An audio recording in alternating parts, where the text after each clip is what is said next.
ना रहेगा बास ना बजेगी बासरी अशी जी म्हण आहे तिचंच अंमलबजावणी बीजेपी आणि मोदी सरकार करताना आपण पाहतोय. पश्चिम बंगालमध्ये निवडणूक आयोगापासून जी काही निवडणूक मॅनेजमेंट आणि मॅच फिक्सिंग जे बीजेपीच्या फेवरला करायचं होतं त्या पद्धतीचं केलेलं चित्र पूर्ण देश बघत होतं. पश्चिम बंगालची जनता पण बघत होती. संबंधित प्रकरण हे सुप्रीम कोर्टापर्यंत पोहोचलेलं आहे. आणि ईव्हीएम मध्ये टेम्परिंग मोठ्या प्रमाणात केलेली आहे. त्याच्यामध्ये मोठ्या प्रमाणात गडबड गेलेली आहे. आणि ही गोष्ट पुढे येते आहे. हे समजून आता बेईमानीनं आलेलं पश्चिम बंगालचं सरकार जे आहे त्यांनी त्या ईव्हीएम मशीनच जाळून टाकल्या.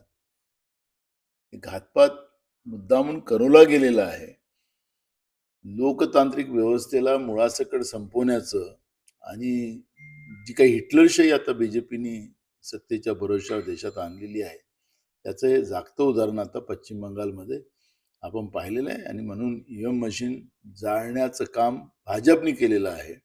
नरेंद्र मोदीच्या आणि पश्चिम बंगालच्या भाजपच्या सरकारने केलेलं आहे असं आरोप नाही, हे वस्तुस्थिती आपल्याला या ठिकाणी लक्षात येत आहे. 2016 मध्ये 2014 ते 19 जी सरकार फडणवीसांची होती त्यावेळेसही 2016 मध्ये फडणवीसांनी या पद्धतीची कर्जमाफी घोषणा केलेली होती. ती सरकार गेली तरी त्यांचं कर्जमाफी संपलेली नाही.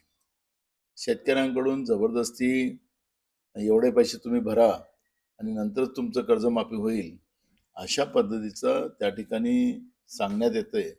आणि शेतकऱ्यांच्या खिशातले पैसे काढले जातात आणि बँकेचं कर्ज माफ होताना पाहिलेलं नाही.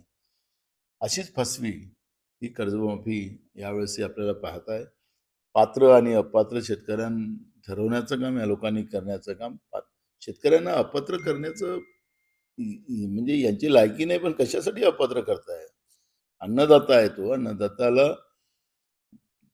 दोन पुढं येऊन त्यांना मदत करायची गरज आहे, पण त्यालाही अपात्र शेतकरी ठरवण्याचं काम हे फडणवीस सरकार करते. हे महाराष्ट्रासाठी दुर्दैवी आहे.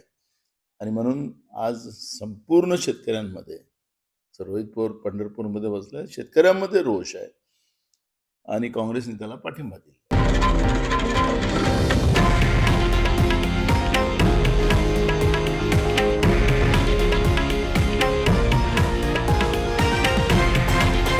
हे आहे देशातील नंबर 1 न्यूज नेटवर्क आणि आपण पाहत आहात TV9 मराठी, एकमेव.